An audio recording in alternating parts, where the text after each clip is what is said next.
Hindi lahat na nagsasalita sa ngalan ng Diyos ay pinalakpakan. Sa katunayan, ang ilan ay sinunog ng buhay. At ang maririnig mong gayon ay hindi isang alegorya, ni isang pinalaking kwento sa Biblia. Isa itong totoong ulat, nakatala sa kasulatan, ngunit kadalasang hindi binabanggit sa mga modernong pangangaral. Hindi namatay si Urias dahil nagkamali siya. Namatay siya dahil tama ang kanyang sinabi. Habang maraming tao ang ginagamit ang pangalan ng Diyos para sa pansariling kapakinabangan, ginamit ni Urias ang sarili niyang buhay upang bigyang babala ang isang bulag na bayan. Ngunit sa mga panahong mas nakakainis ang katotohanan kaysa sa kasalanan, ang tagapagdala ng mensahe ay nagiging isang banta. Ang pinakakakilakilabo. Hindi siya pinatay ng mga dayuhan, kundi ng sarili niyang mga kapatid sa pananampalataya. Mga taong dumadalo sa templo, bumibigkas ng mga talata, pero hindi kayang harapin ang katotohanan. Ang resulta, isa sa mga pinakamalupit na tagpo sa Biblia, at halos walang nagtuturo tungkol dito. Bago tayo magpatuloy sa video, siguraduhin mong nakasubscribe ka na sa channel at na-activate ang mga notifikasyon. Sa ganitong paraan, hindi mo mamimiss ang mga susunod na video, na buong puso naming inihahanda upang palakasin ang iyong espiritualidad at pagyamanin ang iyong pananampalataya. Hindi lahat na nagsasabi ng katotohanan ay pinalakpakan. Sa katunayan, ang ilan ay pinagusig dahil dito. Si Urias ay isa sa mga bihirang taong ito. Isang propetang hindi nagbebenta ng murang aliw o nagpapalubag loob sa korte. Ang kanyang mga salita ay hindi nakakainis dahil sa kasamaan, kundi dahil inilalantad nito ang ayaw makita na marami, ang kabulukan na isang bayang lumalayo sa Diyos. Sa panahon ni Haring Jerosim, habang namumuhay sa karangyaan ang mga nasa itaas, ang lipunan ay nilalamon na moral na pagkabulok, at si Urias ay naging salamin na walang gustong tingnan. Sino ba naman ang gustong sabihan na mali siya, kung ang lahat sa paligid niya ay nagsasabing tama? Hindi siya politiko.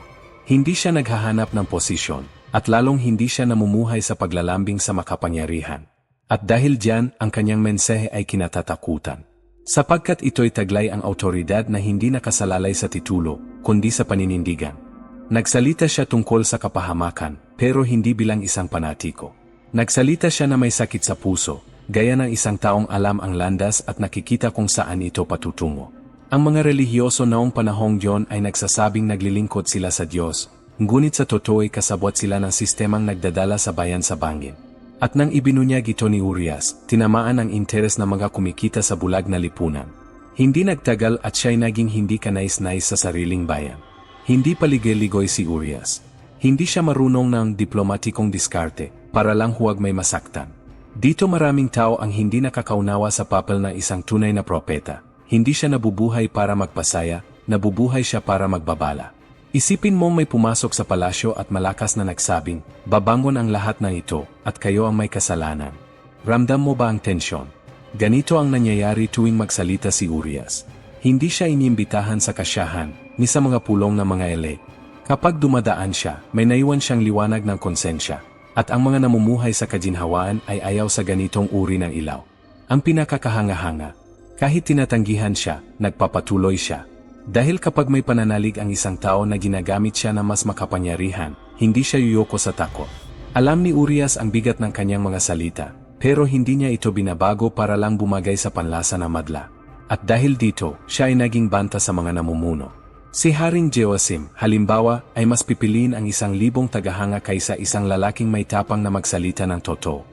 At sa ganitong konteksto, naging panganib si Urias, hindi dahil may hukbo siya, kundi dahil taglay niya ang katotohanan. Isang katotohanan ayaw tanggapin na marami, pero malakas na tumatama sa puso ng mga hindi patuluyang nabubulo. Mahalagang tandaan na sa kultura noon, ang pagiging propeta ay hindi isang sining o simbolikong kilos. Isa itong hamon. Isang pagputol sa ilusyon at ginhawa. Hindi gumagawa si Urias na magagandang tula tungkol sa mas maliwanag na kinabukasan. Buong tapang niyang ipinapahayag na ang daan ng idolatriya at kawalang katarungan ay hahantong sa pagkawasak. At ang masakit, sa kaibuturan alam John ng lahat. Pero ang umamin ay nangangahulugang aminin din ang sariling pagkakabangkarot sa espiritu. Kaya ano ang ginagawa na marami? Pinapatay ang mensahe sa pamamagitan ng pagpatay sa mensahero. Isang gawin na paulit-ulit sa kasaysayan, mula sa Biblia hanggang sa kasalukuyan. Ang tunay na dalamhati ni Urias ay hindi ang pagtanggi sa kanya, kundi ang makita na kahit sa kabila ng lahat, patuloy na nagkukunwari ang bayan na wala namang nangyayari. Punong-puno ang templo, tuloy ang mga ritual, pero malayo ang puso. At nagsasalita siya at nagsasalita hanggang sa ang kanyang tinig ay naging parang pampublikong istorbo. Para siyang alarmang umaalingaungaw sa gitna ng kasayahan. Walang gustong magising sa ilusyon. At kapag ang isang tao ay patuloy na gumigising sa iba, nasa panganib siyang patahimikin ng sapilitan. Pero bago yon mangyari, may huli pang baraha si Urias. Isang propesyang mas malakas pa sa pangambang mawala ang sariling kaligtasan. Matapos magdulot ng matinding pagkailang sa pamamagitan ng kanyang matatalim na salita, nagpropesya si Urias na isang bagay na lumampas sa huling hangganan ng pagtitiis ng mga makapangyarihan, ang pagbagsak ng Jerusalem. At hindi ito isang malabong banta o isang "magingat kayo" na pahayag. Diretso siyang nagsalita.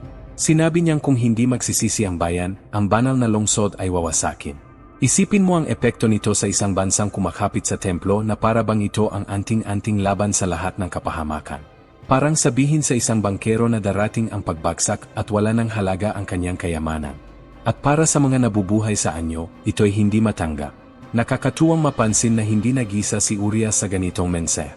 Si Jeremias, isa pang propeta sa parehong panahon, ay nagsasabi rin ng mga katulad na bagay.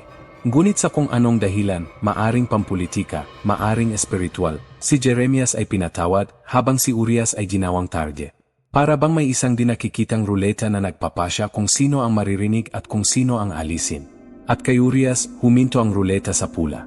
Itinuturing siyang ere ng relihiyosong elite. Isang subversibo para sa politika. At ang bayan, mas piniling umiwas. Mas madali kasing kwestiyonin ang tagapagdala kaysa harapin ang katotohanang dala niya. Ang propesya ni Urias ay umalingaunggaw tulad ng kulog sa mga pasilyo ng palasyo.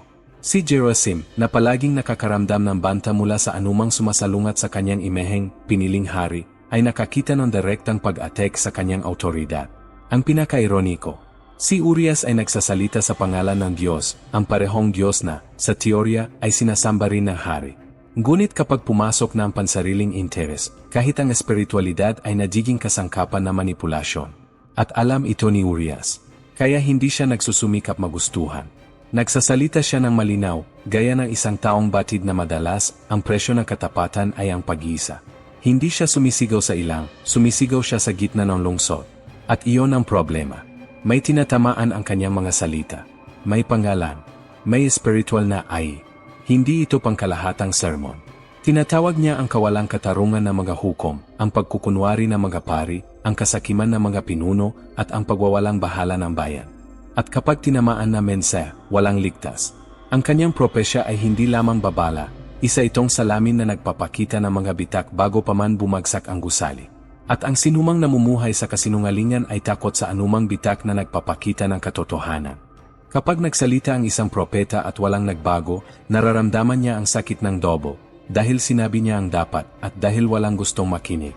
Si Urias, sa puntong yon, ay alam na malamang ay hindi siya papatawarin. Pero hindi siya umurong. Dahil may mga taong mas pipiling mawalan ng ulo kaysa mawalan ng konsensya. At sa ganitong pananaw, hindi kailanman nangginig si Urias. Kahit alam niyang ang kanyang mga salita ang mismong magtatakda ng kanyang hatol, sinabi niya ito ng may dignidad, gaya ng isang taong batid na may mga adhikain na mas mahalaga kaysa sariling buhay. At ang ganitong tapang, aminin natin, ay bihira at delikado para sa mga may hawak ng kapangyarihan. Ang pinakamalungkot, sa paglipas ng panahon, ang propesyang kanyang ibinulalas na parang bomba ay naging isang mahinang ingay. Pero naroon pa rin, nakatanim bilang isang hindi kanais-nais na binhe.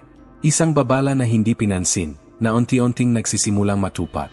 At habang lumilipas ang panahon, mas lalo lamang itong napatutunayan. Ngunit sa halip na pagsisisi, ang nangibabaw ay ang paghahanap na masisisi, at si Urias, siyempre, ay nasa unahan ng listahan. Ganito naging literal ang kanyang espiritual na hatol. At sa harap na nalalapit na panganib, gumawa siya ng isang desisyong naglalantad ng higit pa sa katapangan. Kung nagugustuhan mo ang nilalamang ito, like mo ang video na ito.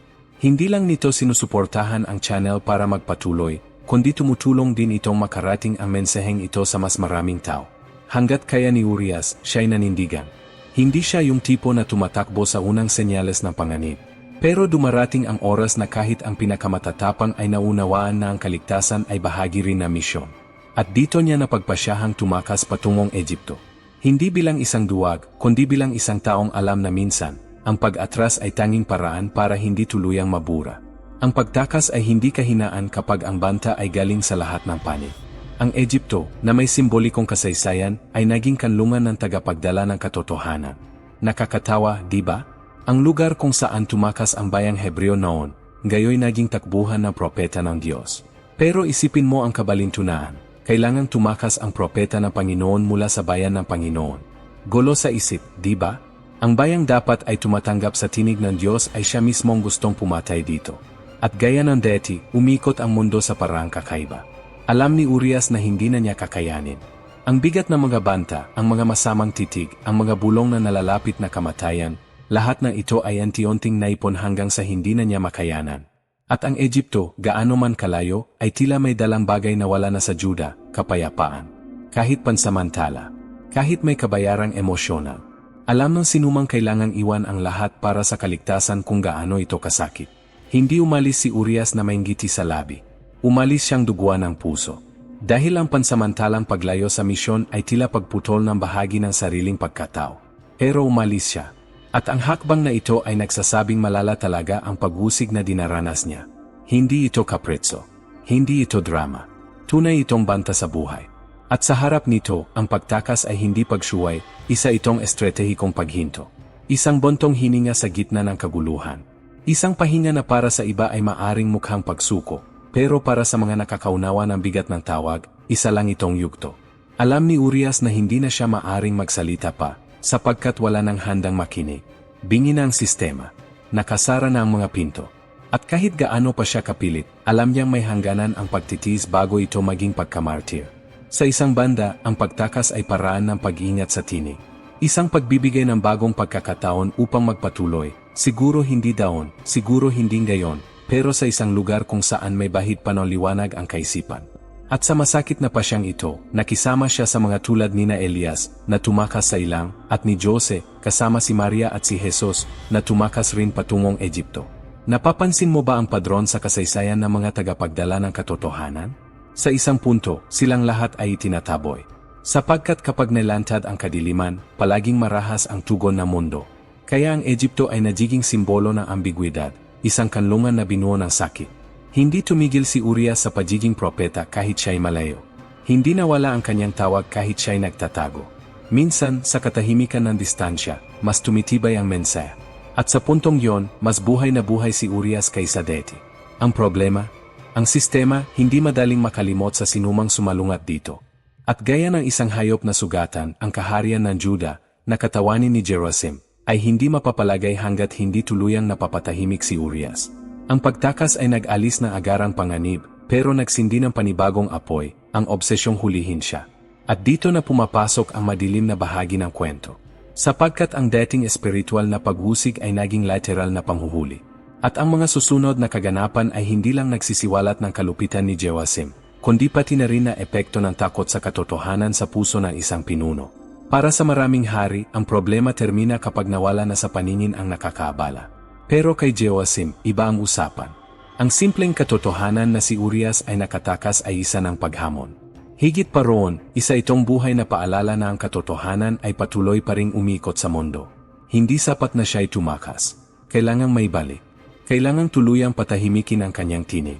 Kaya inutusan ng hari ang isang misyon na, higit pa sa pagiging diplomatiko, ay personal, hanapin ang propeta kahit sa dulo ng Ehipto. Si Urias ay naging target ng isang operasyong pinapalabas na makatarungan, pero ang totoo'y paghihiganti. At ang mas nakakakilabot, makikita kung gaano kabilis gumalaw ang makinarya ng kapangyarihan kapag ang pinupuntirya ay ang katotohanan. Tumawid ang pag-usig sa mga hangganan, lateral. Nagpadala ng mga sandalo na may isang layunin, hulihin si Urias. At dito makikita kung anong uri ng pamumuno ang pinangungunahan ni Jehoiakim. Hindi lang niya binaliwala ang tinig ng Diyos, binigyan pa niya ito ng deklarasyong digmaan. Isang digmaang tahimik, pero marahas. At ang Ehipto, na dati tila kanlungan, ay naging lugar ng pangangaso. Si Urias, na emosyonal ng sugatan, gayon ay kailangang pasanin ang bigat ng pagiging isang lalaking hinatulan ng kamatayan, dahil lamang sa pagsasabi ng katotohanan ayaw pakinggan na iba. Maisip mo ba ang bigat nito sa isipan? Mamuhay na may pakiramdam na anumang sandali, maaring may dumakip sa iyo at hilahin pabalik sa libingan. At ang lahat ng ito, dahil lamang nagsalita siya.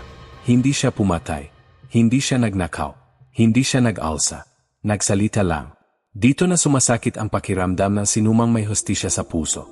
Dahil kung isa siyang karaniwang kriminal, baka pa nga may proteksyon siya.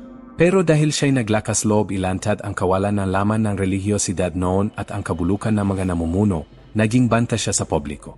At kapag ang katotohanan ay mas nakakabala kaysa krimen, doon mo makikita kung gaano karamdaman ang meron sa isang lipunan.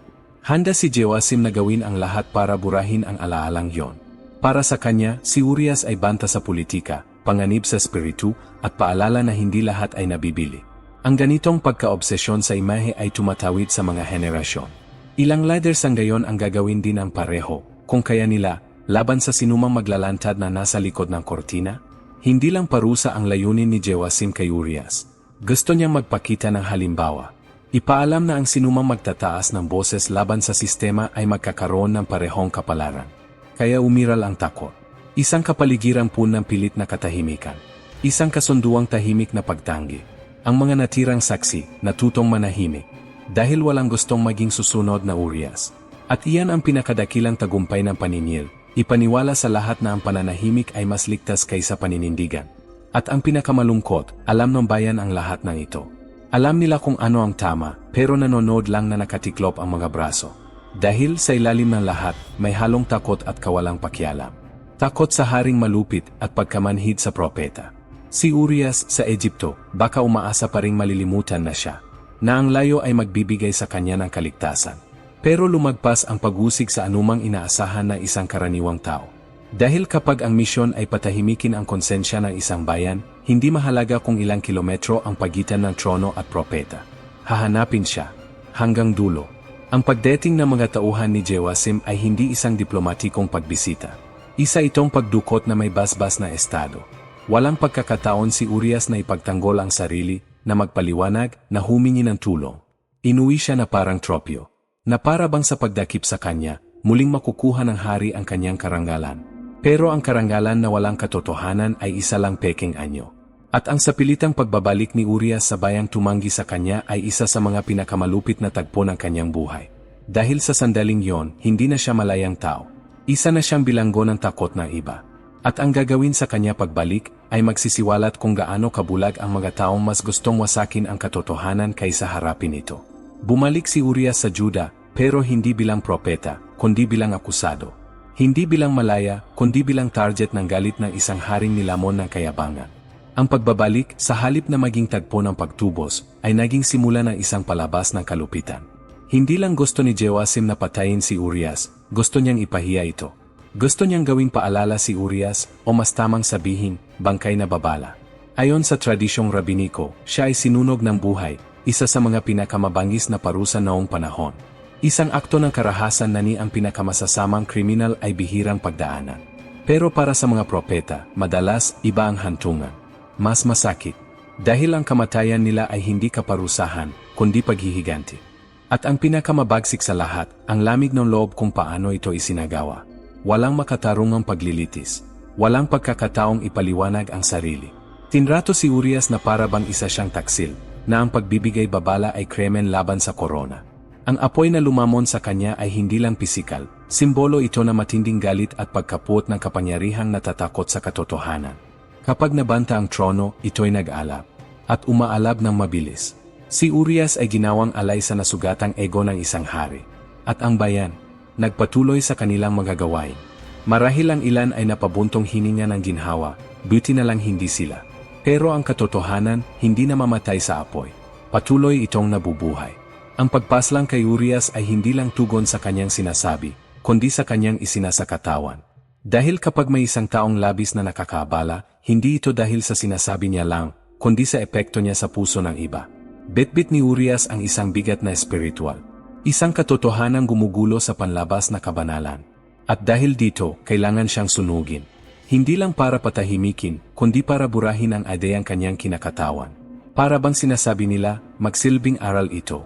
At sa totoo lang, naging aral nga, pero hindi ayon sa gusto ni Joasim. Dahil ang alaala ng ginawa niya ay hindi naging tagumpay, kundi patunay ng kanyang kalupitan. Ang martiryo ni Urias ay nagpapakita ng isang bagay na bihirang aminin ng mga tao. Kadalasan, ang pinakamalalaking kaaway ng mga propeta ay hindi ang mga banyaga, kundi ang kanila mismong kababayan. Ang mga dapat magprotekta sa kanila, ang siyang nagtutulak sa kanila sa bingit. Ang mga dapat makinig, ang siyang umalipusta. Puno ang kasaysayan ng ganitong mga halimbawa. At ang padron ay paulit-ulit, halos nakakatakot na sa tindi na konsistensya. Si Urias ay sinunog hindi dahil siya'y nagkamali, kundi dahil masyado siyang tama. Dahil sinabi niya ang mga bagay na ayaw aminin ng lahat. At walang mas malakas na paghamon sa sistema kaysa sa isang malinis na konsensyang handang mamatay para sa katotohanan. May nagsasabi na ang mamatay para sa isang layunin ay marangal. Pero ang mamatay dahil sa pagtanggi ng iba na magsisi, ay mas masakit pa. Si Urias ay dinala sa katapusang alam na niyang darating mula noong ang kanyang mga salita ay unang umalingaungaw. Ang kanyang kamatayan ay hindi lang di makatarungan, ito'y naging simbolo. Simbolo ng pagkabigo ng isang henerasyon na piniling patayin ang babala kaysa itama ang landas. Para bang may nagpatay na alarma sa sunog dahil nakakabala ang tunog, hindi alam na patuloy na lumalakas ang apoy. At naong nalunod na sila sa usok, huli na ang lahat. Ang katawan ni Urias ay naging abo, pero ang kanyang kwento ay nanatili. Dahil may mga tinig na kahit patahimikin ay patuloy pa ring nagsasalita. At sa tuwing ang isang tunay na propeta ay tinatanggihan, ang alaala nito ay muling naglalagablab. Ang kanyang kamatayan ay hindi nagtapos na anuman. Sa kabaligtaran, ito ang naging mitsa na hindi maiwasang mga tanong. Bakit si Urias ang namatay at hindi ang iba? Bakit ang ilang propeta ay nailigtas, pero siya'y hindi? Ang kontrasteng ito, na tila hindi makatarungan, ay nagsisimulang humantong sa mas malalalim na tanong. Dahil ang kapalaran ng isang propeta ay hindi laging tungkol sa proteksyon, kundi sa layunin. Habang nilalamon na apoy ang katawan ni Urias, patuloy pa ring naglalakad si Jeremias sa mga lansangan ng Jerusalem. Malaya, pero hindi mas kaunti bilang propeta. Sa unang tingin, tila may kontradyo. Dalawang lalaki, dalawang tinig ng propesya, dalawang halos magkaparehong mense, ngunit magkaibang kapalaran. At dito sumisikip ang dibdib ng sinumang nakikinig, bakit ang isa'y nabuhay at ang isa'y namatay? Ang sagot ay hindi nasusukat sa tindi ng pananampalataya o lakas na mense, kundi sa isang bagay na lagpas sa abot na mata ng tao, ang misteryo ng soberanyang banal. Si Jeremias ay naligtas, ngunit hindi ito nangangahulugang mas pinagpala siya kaysa kay Urias. Isa lamang itong patunay sa lalim at komplikasyon ng paraan ng Diyos sa paghubog sa kanyang mga kasangkapan. May mga taong naniniwala na ang maligtas ay palatandaan ng pagsang-ayon ng Diyos. Ngunit hindi laging ganon. Minsan, ang pagligtas ay dahil hindi pa tapos ang misyon. Sa ibang pagkakataon, ang kamatayan ay dumarating ng maaga dahil natapos na at may karangalan. Sinabi ni Urias ang lahat ng kailangang sabihin hanggang sa kanyang huling hininga. Si Jeremias sa kabilang banda ay kailangan pang magsulat, magpayo sa mga hari, tumangis kasama ang bayan, makulong, palayain, at ipagpatuloy ang pagpapahayag hanggang sa huling araw ng Juda. Magkasabay ang kanilang mga kwento. Ngunit sa magkaibang yugto ng parehong espiritual na makina. Hindi ito tungkol sa paboritismo. Ito ay tungkol sa layunin. At sa pag-unawa nito, nababago ang paraan ng pagtingin natin sa mga pangyayari. Si Jeremias mismo ay alam na maaari rin siyang magtapos gaya ni Urias. Sinabi pa nga niya na para siyang tupa na dinadala sa patayan. Hindi siya nabubuhay sa ilusyon. Batid niya na may hangganan ang panahong pinakikinggan ang katotohanan. At gayonpaman, siya'y nagpatuloy. Sapagkat sa puso ng isang tinawag, hindi kailanman pangunahing layunin ang manatiling buhay. Ang focus ay ang katapatan. At parehong naging tapat sina Jeremias at Urias. Isa sa harap ng trono, ang isa sa harap ng apoy. Parehong nagiwan na marka. Isa sa mga aklat, isa sa abo. At kahit gaano pa ito kahirap tanggapin, ganyan kumikilos ang Diyos, tinatahi ang mga kwentong hindi mabubura ng panahon. Mahalagang makita rin kung paano tumugon ang bayan sa dalawang propetang ito. Si Jeremias ay nakabibigla, ngunit tila may nakapalibot na di nakikitang proteksyon sa kanya. Maaring dahil sa mga estratehikong kaalyado, maaring dahil hindi pa tapos ang kanyang panahon. Si Urias sa kabilang banda ay agad na itinatwa. Masakit mang sabihin, ngunit may mga taong pinahahalagahan lamang kapag patay na. At sa kaso ni Urias, dumating ang pagkilala ng huli na. Ang hindi nila alam ay hindi kailanman nakakalimot ang Diyos. Maaring tila mabagal ang hastisya niya, ngunit ito'y laging eksakto. At kahit yaong sinusunog sa lupa, ay kumikislap sa langit. Ang pagkakaibang ito ng kapalaran ng dalawa ay salamin din ng ating sariling buhay. Minsan, tumitingin tayo sa paligid at nagtatanong, bakit siya ay naligtas at ako'y naghihirap? Ngunit ang hindi nakikita ay ang layunin sa likod ng laylayan. Ang ginagawa ng Diyos sa isa ay kadalasang tugon sa isang bagay na hindi pa maunawaan ng iba. Hindi nakita ni Urias na natupad ang kanyang mensahe. Si Jeremias. Ngunit hindi nito ginawang mas mahalaga ang isa kaysa sa isa pa. Sa halip, ipinapakita nito na ang plano ay mas malaki kaysa sa panahon. At ang katapatan ay hindi kailanman nakasalalay sa gantimpala. Sa panahong maraming propeta ang huwad, nabibili, ginagamit, mapagkunwari, sina Urias at Jeremias ang naging pagbubukod. Dalawang lalaking mas pinili ang katotohanan kaysa kasikatan. Mas piniling itakwil kaysa palakpakan. At ang ganitong pasya, sa anumang panahon, ay may kabayaran. Si Jeremias ay nagbayad sa pamamagitan ng luha at paghusi. Si Urias ng kanyang buhay. Ngunit parehong alam nila na, sa huli, ang nagsasalita para sa Diyos ay hindi nakikipagkompromiso sa takot. At ang ganitong uri ng tapang ay hindi lang nag-iwan na marka, ito'y nagbubukas din na mas malalalim na tanong tungkol sa ugali ng mga nakikinig. At kung kahit dalawang lalaking halos magkapareho ay nagkaroon na magkaibang wakas, anong sinasabi nito tungkol sa bayan na kanilang kinausap? Dahil sa huli, ang pinakamalaking trahedya ay hindi ang kamatayan ng propeta, kundi ang ibinubunyag nito tungkol sa mga pumapatay na mensahe. At dito na natin naririnig ang pinakadilim na eksyo ng kwento. Ang kamatayan ni Urias ay hindi lamang isang gawain na marahas na estado. Higit sa lahat, isa itong espiritual na termometro. Isang salamin na nagpapakita kung gaano kalayo na ang puso ng bayan sa Diyos kahit napapalibutan sila ng mga ritual. Sapagkat walang tunay na pagsamba kung ang katotohanan ay pinapatay. At si Urias ang mismong sagisag nito, ang huling guwardiya sa pagitan ng konsensya at pagbagsak. Kapag mas pinipili ng isang bayan na patahimikin ang propeta kaysa magbago, hindi ang propeta ang nasa panganib, kundi ang mismong bansa.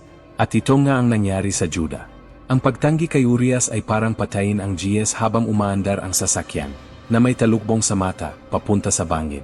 Ang ganitong ugali sa kasamaang palad ay hindi naiwan sa nakaraan. Ang kwento ni Urias ay makabago, dahil paulit-ulit itong nangyayari sa iba't ibang anyo. Magataong tumatanggi sa mabubiting payo, humahamak sa babala, at tinatawanan ang sinumang nagtuturo na mas matuwid na daan. At bakit? Dahil ang pagbabago ay mahirap, at ang pagharap sa katotohanan ay masakit. Mas madali minsan na marinig ang gusto nating marinig, kahit alam nating John ay kasinungalingan. Si Urias ay hindi pumayag sa ganitong laro. Sinabi niya ang ayaw marinig na marami, at iyon ang dahilan kung bakit hindi siya matanggap. Kapag ang isang lipunan ay nagsimulang palakpakan ang mga mapandeya at usigin ang mga gumigising, malinaw na may malalim na sira. Hindi galit ang elite ng Juda kay Urias dahil siya'y sinungaling. Galit sila dahil siya'y totoo. Inilantad niya ang pilit na tinatakpan. Hindi sa pamamagitan ng sigaw, kundi ng katatagan. Hindi sa galit, kundi sa paninindigan. At ang ganitong asal, kahit matuwid, ay nagiging mapanganib kapag humaharap sa mga interes na bulok. Ang katotohanan, kapag sinabi ng may autoridad, ay hindi nangangailangan na madla, kailangan lang nito ng tapang. At taglay ito ni Urias. Pero ang bayan, piniling magpatuloy na parang walang nangyari. Ipinapakita ng Biblia sa maraming pagkakataon na ang pagtanggi sa propeta ay nauna sa pagbagsak ng siyudad. Isa itong babala na binaliwala. Isang sarenang hindi pinansin. At kapag nagising na ang lahat, napapalibutan na sila.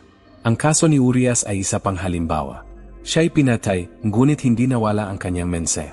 Patuloy itong umalingaunggaw sa kasaysayan. At sa katahimikan, ang kanyang kamatayan ay sumisigaw, mas pinili niyong patayin ako kaysa magbago. Isang sigaw na, kahit tinabunan ng apoy, ay nakaukit sa pagitan ng mga pahina ng kwento. Ang ugaling burahin ang katotohanan upang mapanatili ang komportableng kasinungalingan ay salamin na kailangang harapin ng bawat henerasyon. Dahil hindi sapat ang punuin ang mga templo, banggitin ang mga talata, o umawit ng papuri, kung ang puso ay nananatiling matigas. Nakakalungkot isipin, pero paulit-ulit ang siklo. Ipinapadala ng Diyos ang babala, tinatanggihan ito ng bayan, dumarating ang bunga, at pagkatapos ay magtataka ang lahat. Si Urias ay tinanggihan, pero ang tanong na nananatili, tunay ba talagang nalinlang ang bayan, o nagkunwari lamang silang hindi naunawaan? Ang pagtanggi kay Urias ay higit na nagsiwalat ng katotohanan tungkol sa mga pumatay sa kanya, kaysa sa kanya mismo. Ipinakita nito ang isang henerasyong nasanay na sa kasinungalingan, sa pagpapanggap, sa relihiyosidad na walang pagbabago. At gaya ng deity, ang propeta ang ginagawang kontrabida. Dahil mas madali ang sunugin ang isang tao kaysa sunugin ang sariling kayabangan.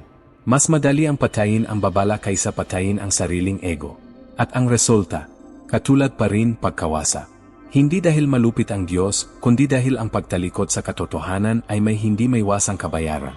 Noon pa, hanggang gayon, At marahil ang pinakanakakailang na tanong ay hindi bakit nila pinatay si Urias, kundi hindi ko rin ba gagawin John gayon? Dahil ang pagtanggi sa katotohanan ay hindi lang nangyayari sa pamamagitan ng apoy at espada. Minsan ito'y nakatago sa anyo ng biro, ng pangungutya, ng walang pakialam.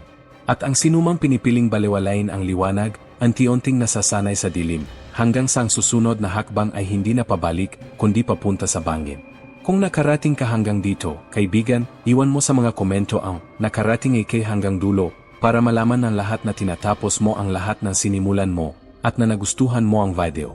Ngayon, sabihin mo sa akin, ilang katotohanan na ba ang iyong binaliwala dahil masyado silang masakit? Ilang beses mo nang pinatahimik ang konsensya mo para lang mapanatili ang isang ima? Ang kwento ni Urias ay hindi lang tungkol sa isang propetang pinatay. Ito ay tungkol sa pagpili na bawat isa sa atin ay kailangang gawin sa harap ng katotohanan. Kung nandoon ka noong panahong John, ipagtatanggol mo kaya si Urias? O mananahimik ka rin gaya ng karamihan?